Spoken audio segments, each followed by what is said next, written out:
Everybody get up, it's time to slam now. Come on and slam, and welcome to the jam. Come on and slam, if you wanna jam.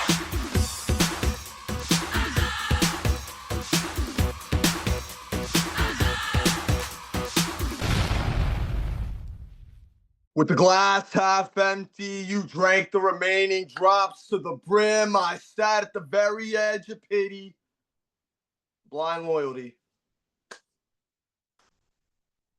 just wanting a sip for myself. It remained a luxury to be in the vicinity of your intoxicated vision when clarity was out of the question. But yet you drew your answers in imperfect circles, blended in the middle to compare and contrast the pros and the cons. You would trap me in the center for months on end, releasing me only when the validation proved necessary. Scriptures of false promises prophesied me to follow without taking the lead, becoming a prize sheep set for slaughter. Late night voyages to settle for being a stranger in your apartment hallways. I was so close, yet always so far. The distance remained your choice to escape. A last resort never brought me paradise. I couldn't be a means to an end. I just wanted to mean something in the end. Pleasure and grief is what you truly sought. 1,461 days and 26 bottles of brew later. Still just an afterthought. I submitted myself to tired eyes that spoke the truth while sleeping. I cling on to that enemy soiled t-shirt like a participation trophy. I couldn't just throw all those efforts away.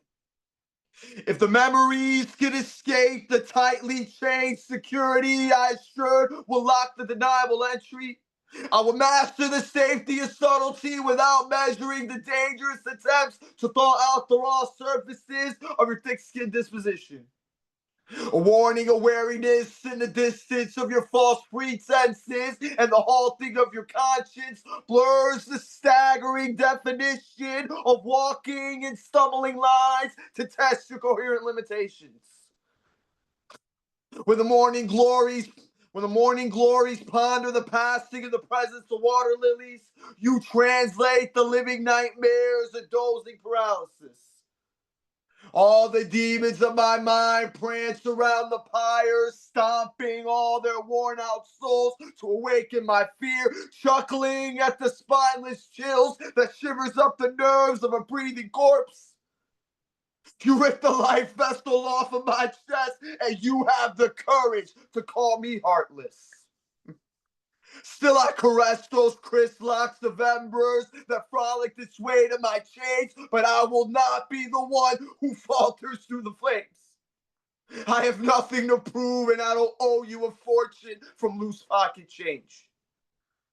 35,064 hours of defeating discipline just to utter those 3 words. I stuttered the shaking hands to lay out the cards I was dealt. I forgive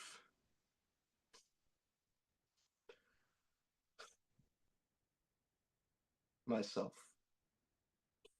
She wears her kindness in floral dresses, a wavering smile cemented in a stunning complexion. In a perfect portrait, she would paint the room with her jovial peace and a welcoming warmth. But her words would trace the cracks to crumble the walls that display her stance. It's quite humorous to find repressed destruction so intriguing, exhilarating to feel the painstaking stabs of truth she is speaking, and remember every cold, chilly winter once I looked into her pitch black eyes to compliment her of her cunning. Only I didn't see a demon trying to claim my soul. I saw a scared little girl faced with the fear that she might be the monster hiding in her closet. Why fight the promising reality? Why hide under the covers and pray to a shadow to rid you of the spirits that he himself has created to elevate your madness? No matter the change in weather, I am thoroughly convinced she craves the tops of summits where chaos reigns in insurmountable pits. If you want to be on top of the world, make sure you strike the match and burn it first.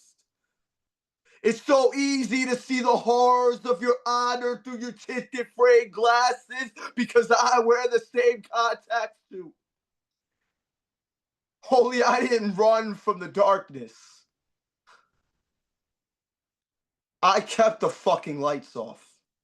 20 years since.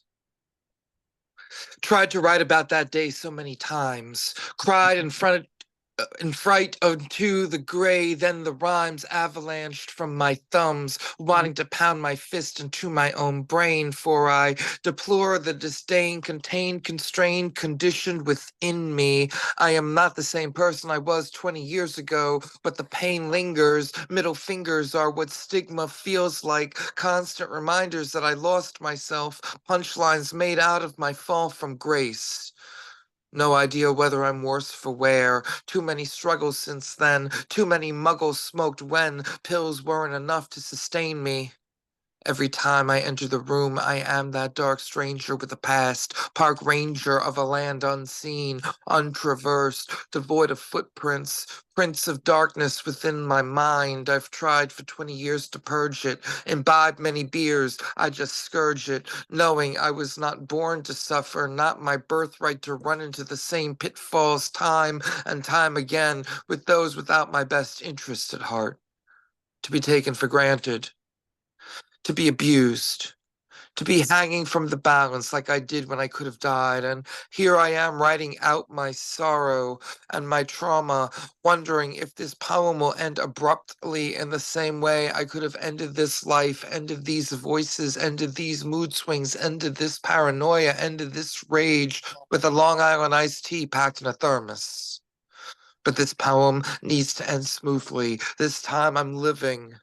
This life I'm living needs to conclude without interrupting my pulse, and every damn day I struggle not to repeat my mistakes so I don't end up somewhere authorities claim are safe for me. What is safety but protecting the public instead of protecting you from derision? I could count every finger on my right hand tallying how many times I wanted to die. I could count every toe on my left foot tallying how many times I survived.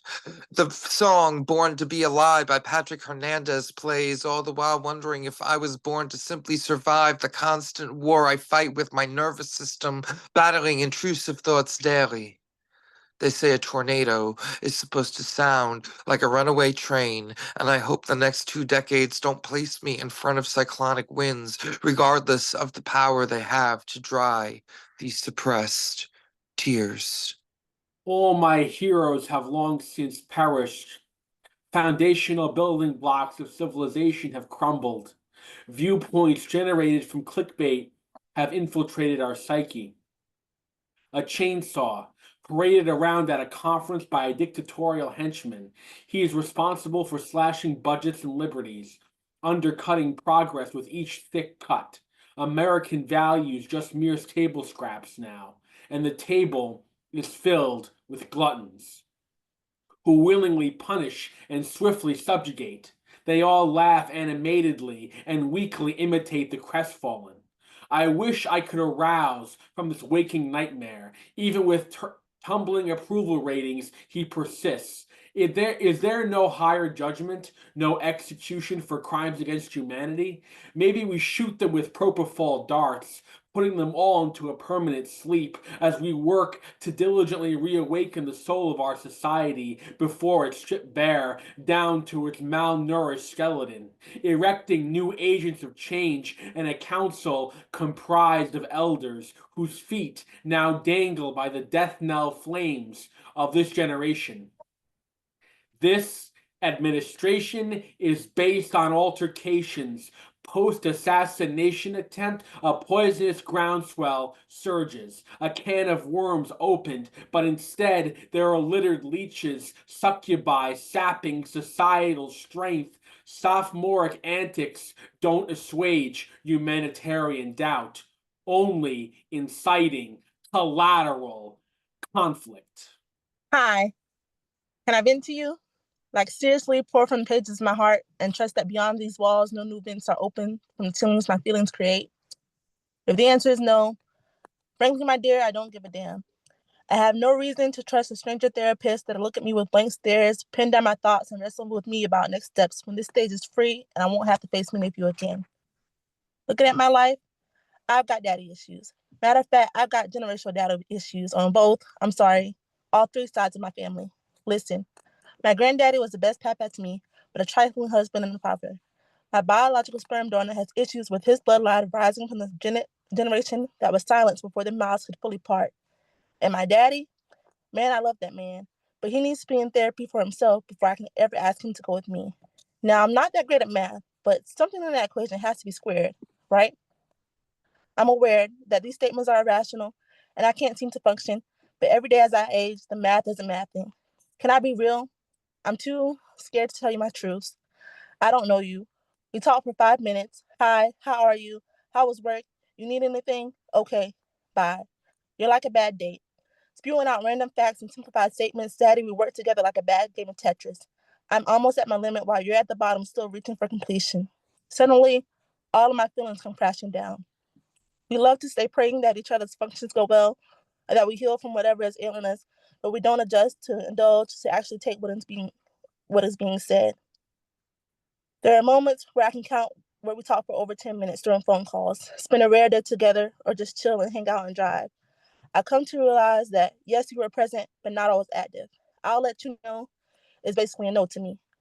Times where you bring up the memories how I used to follow you foot to foot still come to the forefront of my mind because my heart still chases after you. I'm sorry I'll always compare you to my mother. She just knows, and unfortunately, neither my bio dad nor my daddy may ever get a proper chance to be a dad again because I don't know how to tell them their feelings to their face. Over 15 years of jealousy, unanswered questions, silent rage, and tears wiped away all on my own. Yes, Daddy, I think you forgot about me when we got married. And how did I just get her number last year? We exist in separate spaces. Seeing you in person caused me more pain. Everything hit me all at once. I rose from my shy demeanor. Some say I became meaner, amped up my ammo just to be ready to attack by anyone, just to avoid striking out. And I cried, asking you if we can hang out like old times. It took one too many phone calls for you to notice my shift in the meter. No, bio dad, I may never call you daddy like you wrote in your own poem, but I know that you tried. I know it hurts when I don't call back or spend time with you, but it's not intentional, I swear. I just know that most times you're a trigger for me, and some of the parts I can't stand about myself come from you. I still love you though. I just don't know how to show it. I have a lot of work to do and a few years to get over. Dear dads, I did not pen this as an open letter, but rather a soapbox to stand on for the business that you claim to be about has constantly been shaky. And to all the young adult women with daddy issues, know that your mirror is right here. So I know in the past you seemed really interested in what I had to offer as a woman artist in a sea of other artists, drowning in my ABCs of poetry. But now I only get one sentence because I know you've heard it all before. And I better make that half of a second of your attention count and encompass every valuable thing I have ever done in my entire life to prove I am worth talking to. Because you will surely walk away before I'm even done speaking it. Should I be grateful for that half a second? Would you even remember what I said? This is a good argument for remaining silent. Yet what kind of poet would I be then? Years spent too afraid to speak. Risk of rebuke from parent or priest. Tongue sore from biting and bleeding from the inside out. Too bad if you don't want to hear what I have to say now. America becoming repressed again, country our kids spent too many years hiding away in their room playing video games. One of the best things about getting older in a country that worships youth is giving zero fucks about what others think about me. Not looking to win a following on IG. This country has its good points as well as bad. Book banning, word banning, intolerance, racism, sexism, patriarchy were on the political ticket this year. The politics of Hitler seem to reappear. This should make people nervous, unless they keep denying history or think playing it on repeat will result in something other than insanity. I know the thing to do is buy a gun, just in case you need to use it. It's all right, right? How could this possibly go wrong? There's no way around it. Some things are simply too good to go away, like treasures and forbidden pleasures kept locked away. And now I don't know where I'll go after this or what happens when we die, but I believe, as in life, so in death. In other words, where there's water, you can usually find a bush. And just like that, like water in the foliage, I want something or someone to need me. I want to be here to stay, just like the dirt, even if that means I get walked on from time to time. Like a good bourbon or whiskey, I want to get you addicted, even if that means we fall off a cliff sometimes. Like a crystal in your pocket or your favorite watch, I want someone to carry me with them every day, even if that means I get lost from time to time. Because I'm only here for what's real. I don't care about the rest. Working towards immortality is my only quest. Even if I have to die and be reborn again, get back up again, or dive deep in the wonders of the abyssal cosmos, I'm here to stay and dance with the gods and cosmic laws. I don't want praise. I want purpose, real purpose, and to rehearse this immortal dance forever. Love is an accomplished weaver, with me a tiny thread, still being woven together by its tapestry of light. The nightingale symphony of my lyrical songs have not yet blossomed. The inner passions like a flame consumed me in darkness, yet she watched over me like the heavens, splitting the night sky with golden beams of heavenly light. So dark were the caverns that I entered, so many tears shed in my despair. When the painful past appeared, it not only clouded my memories, but made my heart bleed. Now I water your love like flowers, so they grow well, and use the gift of speech without speaking. Your essence lies in the silent whispers of the soul, but the light of thy consuming fire blessed my poor sight. My grief was born in pain and loneliness. Scrolls of blood flowed and colored my joy. Old memories fade eventually like breath. Now your resplendence dazzles like the sun. Camouflage within desire, my hope flies a majestic butterfly, unspooling a silk cocoon. In search of the beloved, my inner flares light up the nights like shooting stars. When dawn awakes, I see the sun and moon sharing a kiss together on the sacred blue shafts of infinitude. I become a lover, seeking the one responsible for such magical formations. On the wings of my dreams lies the bewilderment of our tomorrows. Our smiles blend with each steadfast gaze, bemused by the intricacies of luminous supernovae. My heart hears melodies in stillness, 1,000 times more beautiful than the harp of minstrels. My soul now twirls, putting the dance of a million stars to shame. No more eons of struggle. The red bow of my agony has reached its target. The breeze carries my splendor like a fragrant rose. I dine at the gates of love's immensity, bedazzled by its light. Me and my conservative views, sitting tall, arguing about how Hitler was rude, making lewd comments, taking that free fall on an empty street. Boy, everyone here seems so meek. What is wrong with you all? Why have you paganism? Or their paganism? Their ideas are so weak. In a perfect world, on a round sphere that we call Earth, here is where you won't hear any profanity or feel pain from childbirth. There will be nothing left to fear with only good things to hear. We will all have time to find a blissful and relaxing peace of mind. I will support the exclusion of all of the isms that do harm to us, like sexism, terrorism, and racism. Life without those isms would be a charm. Take me to paradise where the cops who serve and protect are always nice and offer good life advice. Immortality would be a possibility without any chance of harm and death. I would live in a place where I would always take a breath of fresh air and life would always be fair. Everyone will have a clean slate to eliminate the hate that has increased of late. Let's raise our arms to build one another instead of doing it to kill each other. Every idea would make all of the pain fade away, but there is still something to say. Living this life of infallibility would take our ability to deal with hostility. What would personal growth mean without pain? In this perfect world, without growth, there would be nothing to attain. Taking an MTA train is a unique experience on its own, with unpredictable behavior that has made me laugh and groan. Passengers make their grievances vocal as the express train becomes local. On most days, the express is the faster way, unless there is a delay. Those who believe in God share their religious jargon, while candy sellers walk through train cars looking for riders who want to bargain. I either sit or stand around people I don't know who watches or ignores an impromptu show.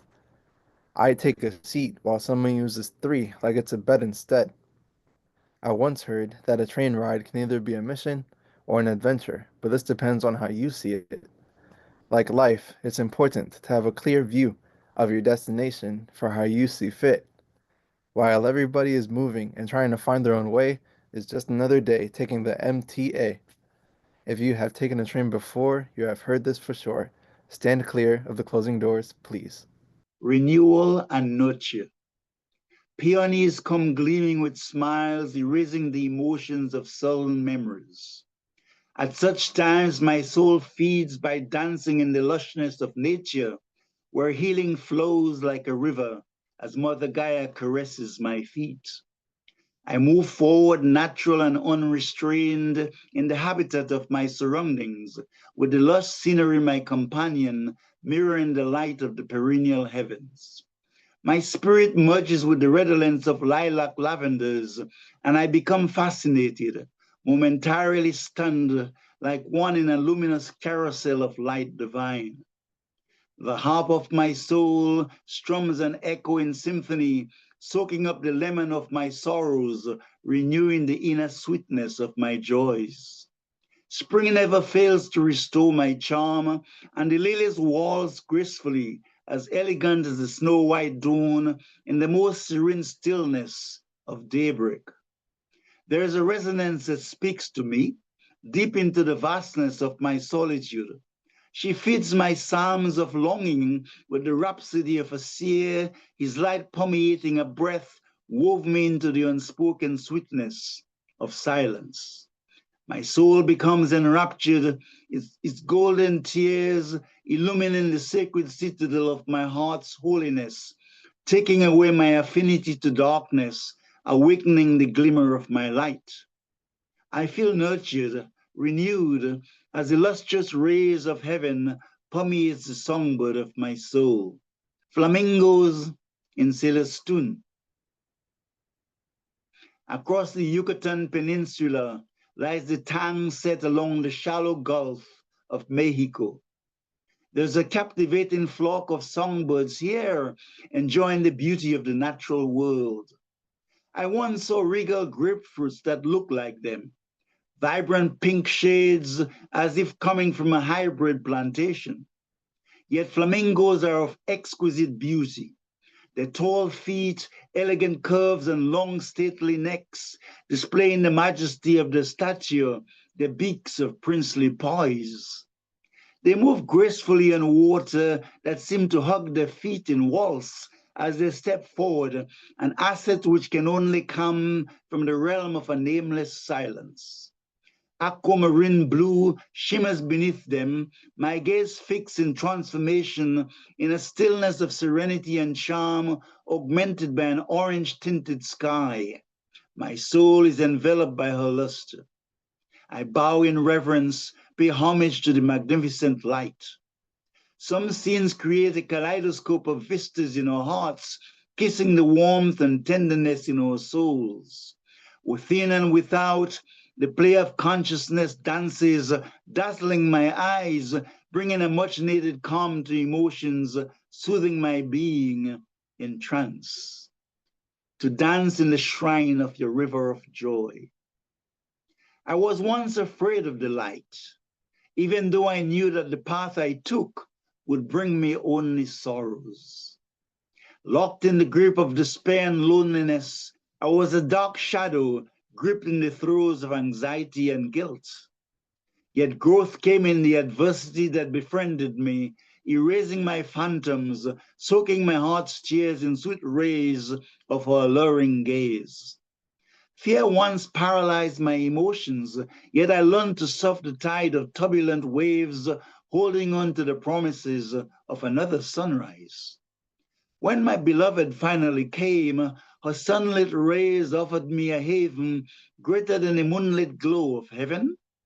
I played with her cheeks, her golden braids in silence, as my soul echoed I love yous in the sacred solitude of silence. Oh, sweet luminance of paradise, how can I experience shadows when the miracle of your lips stuns the heart inebriated by its bewitching fire? My sweet flame, my radiant luster, may I sing and dance eternally in the sweet holiness of your river of joy. Big day today. Much respect to the Lord. He gave me another day. Feeling very happy today. He did say to me in my dreams that this, my brother, is the way. Oops, I feel jolly. Did he just say that? I'm feeling really happy today. So let's pray. Thank you, Lord, for these joyous moments. The way those sun rays hit my skin pigment, it makes me feel so potent. All right, that's a big day today. Second one is things fall apart. Okay, you bear me in my accent. I'm reading this in a Nigerian accent. Chai, Inula, things fall apart. Things really do fall apart. Nah, who asked me to come to this forbidden place in the first place? Only to be sitting inside the streets without ego, money, and nothing to eat. Chai, nothing has changed. Even though in Obodoibo, nah, it's the expression of this. I can't believe it. The police were waiting on the top of the street. Twinkle of an eye. They just started beating us. I mean, I was struggling to keep pace. One of the girls was pregnant. It did not matter at all. Just because we had the goal to celebrate life. Margaret Thatcher and the British government were not playing at all. If not for one lovely fellow and his missus, we would still be in the streets. God, if only I had a knife. Jesus, my wife. I wonder what is going on in Lagos. There were 3, 4, 5 of us here. And the rest of it, Chineke, Biku, Ikwela, nothing bad. Got arrested and seriously beaten. I am in shock. God, why? All right, and then the last one. This, the last one. The last one. The last one. Pull it up. Pull it up. Is it my fault? Is it my fault? Not my fault? If I begin to complain, not my fault. Just because I enter Britain, not my fault. Margaret Thatcher won't collude, not my fault. Just because fella Kuti won't enter Tutu. Is it my fault? I see all this kind of soul, man. Master for all these members of Halt, man. Not my fault. Is it my fault? Hey guys, so my soul before they take me attack a joke. Not my fault? Peace, man. On the X10 crossing the Verrazano, I saw a sign that said, "Life is worth living." Underneath it was the phone number for LifeNet, the suicide prevention hotline provided by New York City. Scenery changes to underground where subway trains are electrified by the grid, where the edges of platforms need that same sign. I could have been a statistic. I could have hung upon the yellow circle with the black R like fuzzy dice, gambling with my life, as if the train was a solitary bullet in a game of Russian roulette. Subway casualties would be denoted in surveys exposing blankets of trauma by both jumpers and strap hangers. Nonprofit organizations might have commemorated my fatality anonymously in a bar graph had that attempt been completed. And many ignore that corny credo entering the hearts and minds of those wanting to transition between earth and ether now. Consider the Emerald Tablet, the doctrine of Hermetic alchemy. That which is above is like that which is below, and that which is below is like that which is above. Heaven and hell, bridges and tunnels, Eros and Thanatos, the blessed and the damned. A will to die is always greeted with an easy and accessible method, and a will to live comes with the complexity derived from avoiding said method. I think of Tennessee Williams's play The Glass Menagerie, remembering how Tom Wingfield was terminated for splaying stanzas on shoeboxes, and I must follow suit in my quest to avoid fatality after 17 minutes pass and another suicide commences. The movies will maneuver my mind to manifest melodies. The moon will motivate my messages. Amid the cranial chaos, I need to be that selfish dreamer. I need to dance with El Diablo in the catacombs of opium dens in Gehenna. But then my family enters the forefront. The entropy expires, and the dead don't seem so lucky. But with the truth of certainty, and the certainty of truth, the sign that you should live should be in every place one chooses to die. Asbury Park greets me within your thin-lipped, toothy smile. At the end of every labyrinth, you straddle the seashore's yen. You are a funhouse mirror distorting my figure, yet always finding abundant embodiment within my gut. My navel yearns for that connection to amusement within these vibrant walls. Love was the product of jackpots won from slot machines dispensing ducats, tokens tossed from one hand, arm pulled by the other hand. You were the windfall stashed within this chest of hazy nostalgia. Adulthood proves more haunting compared to the cart carrying me through those mysterious halls, wishing I could be hypnotized just so I could catch a spoonful of what once satiated my satisfaction. One taste of the sacrament derived from riding a roller coaster before it became a cliche denoting a diagnosis. Before mania surged through my synapses like a Jimi Hendrix guitar solo. After bumper cars foreshadowed the accidents I'd faced throughout these static frequencies of depression. If you were a Eucharist, I'd be an idolater. For you were the body of a god I tasted before knowing what it meant to be a righteous Jew. You were the excuse I needed to play hooky from Sunday school. You were the choir who greeted me before I possessed the voice to echo any calls I desperately needed to answer. You were the calming voice I needed before my own soothsaying emerged. Now the tongue with which I speak needs to taste the honey into which I dip my apple. Now this fruit store's nectar of passing years in a cloud, access via my digital thumbprint, repressed via my carbon footprint. Pollen is carried by a generation of workers and drones. If I left an intention on my doorstep, I'd wish for it to be carried by the westerly wind. I'd hope the corners of the crown in my castle mirror this palace of amusements. I'd pray the pleasantries could be contained by the channels from which we feel joy. May our data be easy to transmit, even if our devices are outdated.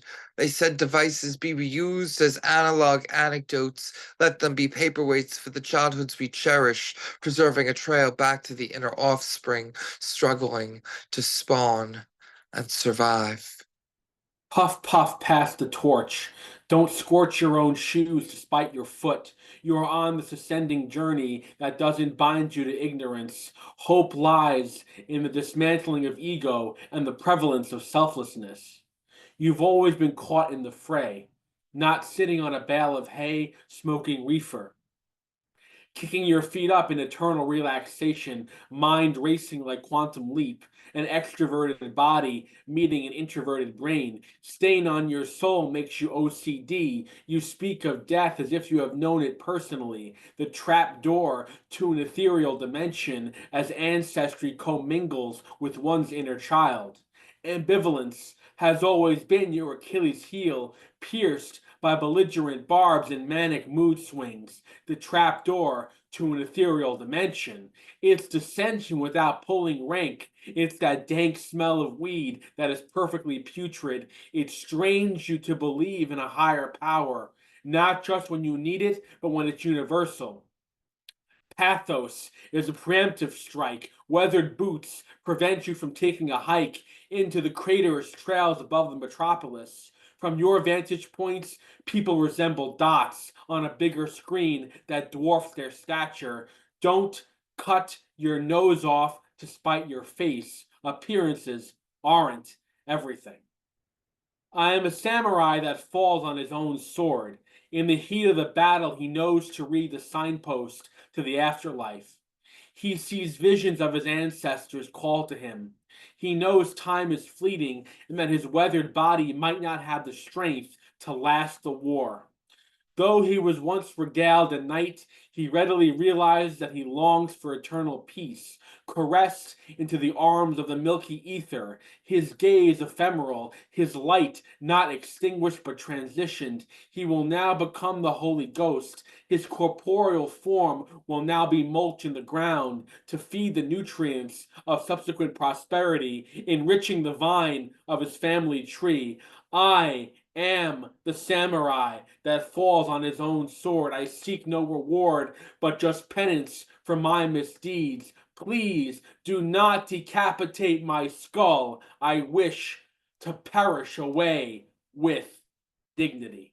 Citygoers might see stars, lights, and flashy cars, but I doubt they'll ever be the true thing. Plastering makeups on their cells, covering up their deceitful ways, and always on the go until the pressure rises and sweat starts dripping down their ghostly faces, leaving more than makeup running away. You know that feeling when you're running, out of time, breath, and patience, looking for a shooting star to wish on, but it was all in plain sight, that it was a craft of aviation. I know you saw the red light moving through the dark sky. Me personally, I don't mind a small town country life sometimes if it was a way to really see the stars for what, no, who they are, guiding me home, singing Whitney Houston, I look to you, offering peace in the stillness of time. Stars may be closer than you think and brighter than you can imagine. Have you looked in the mirror lately? Count yourself in, always, even when you count up your scars and they keep adding up day by day, night after night. You discover something new about yourself. But what if what you named ugly had a big dip on your confidence, leaving you confused and spinning around and around until north wasn't in your reach, so you thought out west was best for yourself? You can shine bright on your own. Star power is infinite. There's room for us all.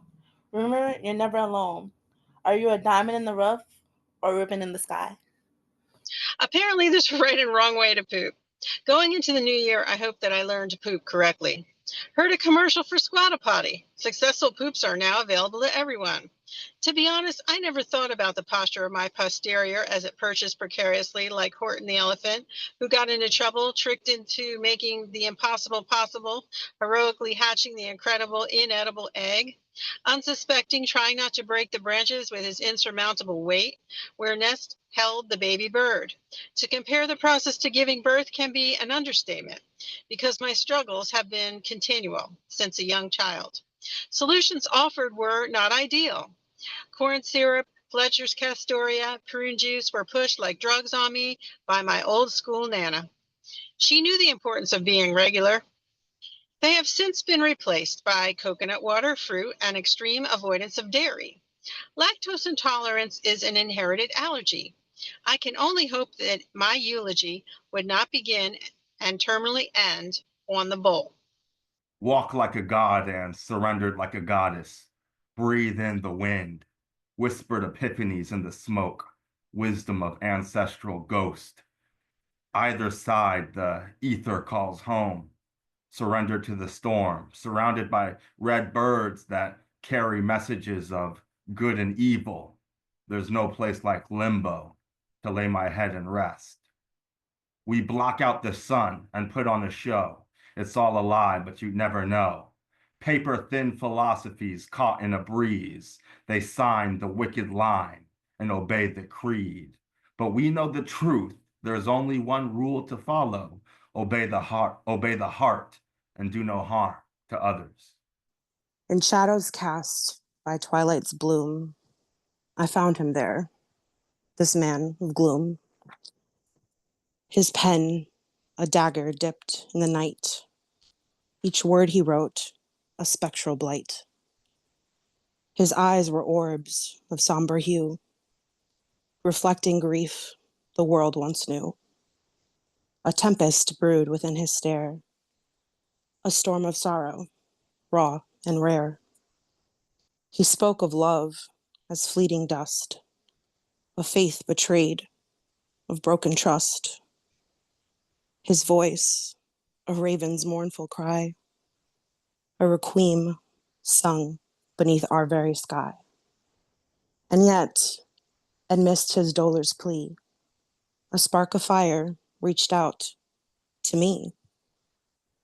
It drew me close, though sharp and cold, a tale of hearts, both young and old.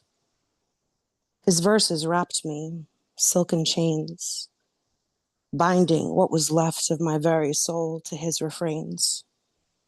He whispered truths both dark and sweet, where beauty and decay like to meet.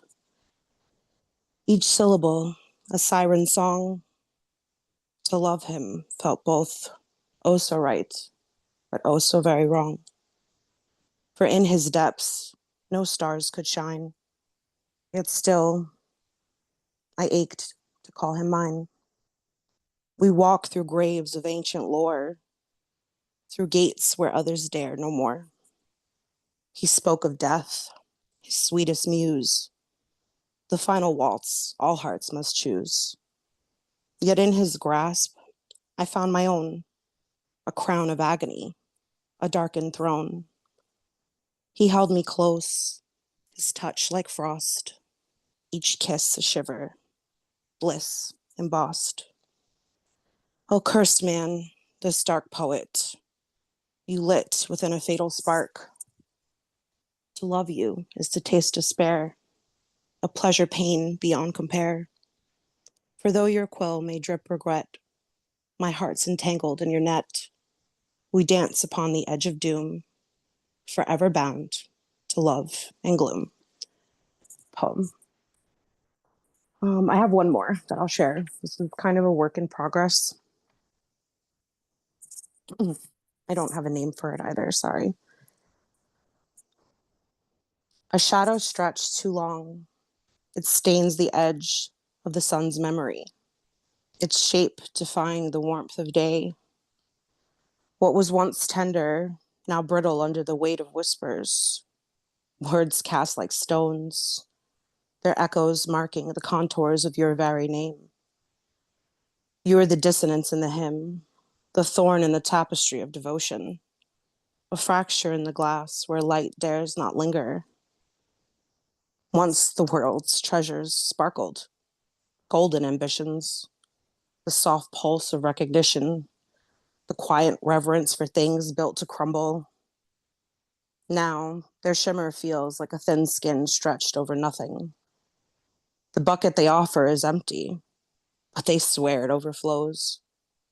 I've tipped it, watched the hollowness spill, let it evaporate like a shallow stream beneath our sun, and they called me lost. But in that void that remained, I stood at the edge of silence and met the emptiness, not with despair, but curiosity. What should I plant here? Anathema, they said. But what is exile when meaning itself is unbound? I bloom in this vacancy. I become. My rib had been pierced by Lilith in the Garden of Eden. cursed by the fruit of a poison apple. I was there when the palace collapsed into the ocean. One drop fell from the cheek of Eve, and we were both spelled into the sea. Where will you be when the gavel falls? Hammer of judgment from all your gods. The whispers will tell your secrets when death smiles, and your eyes turn back to reflections of the stars. By the powers of naughtiness, I demand that this particular drop of food poetry to be really, really hot. Let me talk to you about the sex appeal that is barely contained within each chocolate donut stick. I mean, how could something that looks so unappealing taste so orgasmic? These things look like semi-hard turds covered in jizz, but they're the leagues better than their traditional ring counterparts. The stiff and cakey texture feels so good when you bite through, as you feel that glaze melt on your tongue, giving your taste buds an unrivaled arousal that keeps you fiending for more. This is why they turn these some bitches into munchkins, because they are the donut equivalents to munchies for a stoner. Hold up one sec. Munchkins. Munchies. Very interesting. It seems like the donut world is luring us to eat balls, sticks, and ringed holes early in life, which pretty much makes them the gateway foods that lead to go-gurt sucking, cucumber sex toys, and coconut oil lube. What can I say? It's a slippery slope. Keep that all in mind the next time you indulge into that sexual chocolate cake stick glazed to money shot perfection. Keep that in mind the next time you savor every little bit of crumb and glazing while you can. It's not often that you can abandon your dietary temptations and allow yourself to run wild and thunders like a stampede, powered by the lust and desire, chasing the edges of both your hunger and libido.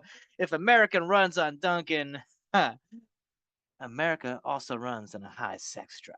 Soft-boiled eggs. You have a way of scrambling my brains that leaves me begging for more, like the whore I am for you. Because of you, Chansey's been considered a valued Pokemon to have. I'll never go hungry if Chansey uses soft boils. It's super effective. Imagine being able to farm and mass-produce Chanseys instead of the areas of the world that needs food and sustenance. That'd be one cool way to combat world hunger if Pokemon were real, but I digress.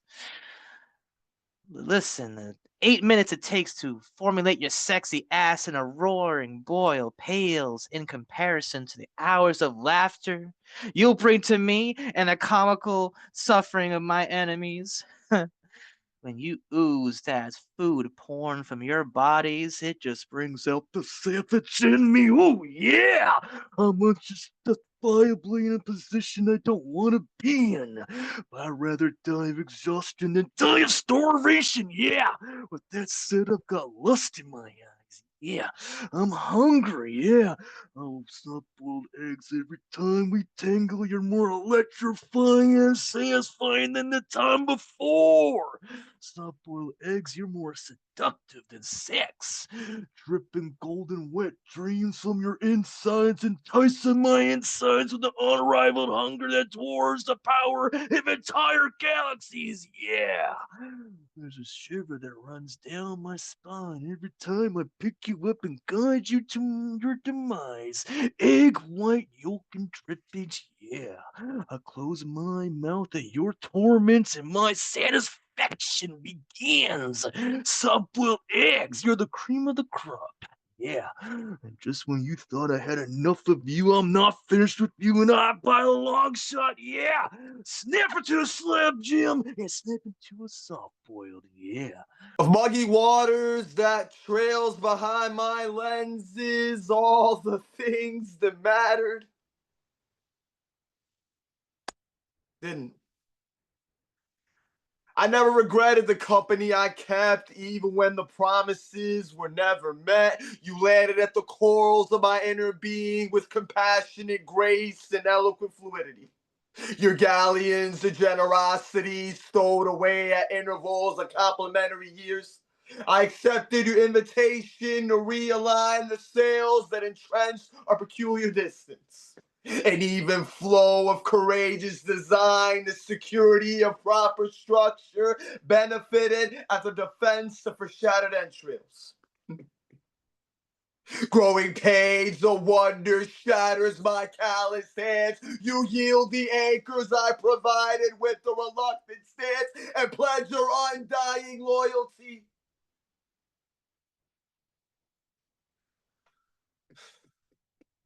To uncharted sands.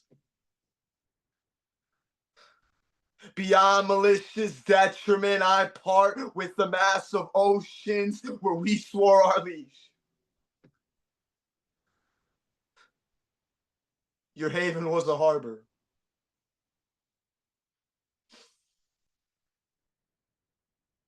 I could never swim to.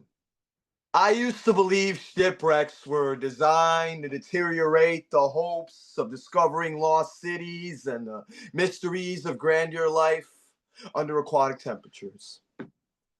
The ghost of time forgotten left me with bitter fragments that tasted sour but smelled as sweet as the nothings you would whisper when late nights fell upon sleeping stars. I could only envision the spectacle of your naked warmth while I fought to stay awake, just to enable every word that promised me your essence would touch my purpose.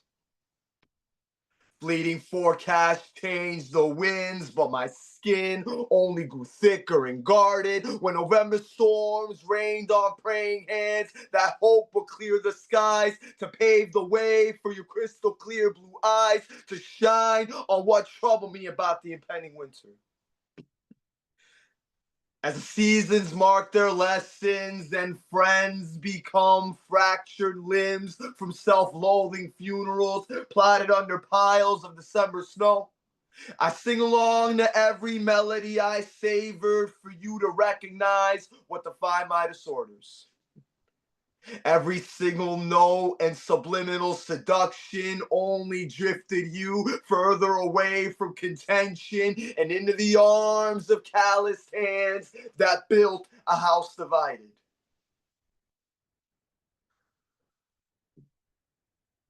What seems like decades now, I'm still waiting for your ship to set sail. I will honorably share this stage of life with you. When you find your strength worth speaking. The midnight hour awakens my lethargic practice of perfecting the art of overthinking when the fabric of my bed sheet submerges into the scorching temperatures of nervous energy. I exonerate all desires to emphatically release the covers that consumes my inhibitions. The ceremonious crutches that carries the weight to subject the aching of my back to sulk and past indiscretions now rendered irrelevant. For it's far too simple to acknowledge my failures over my triumphs when the perfection of pressure agonizes its value over virtue. Critics heckle the act of self-reflection that they deem too simplistic in nature. Pride and prosperity fumbles the past it receives. Time winds down in heavy breathing when all it takes is just one deep breath. I am always one bad decision away from never sleeping again.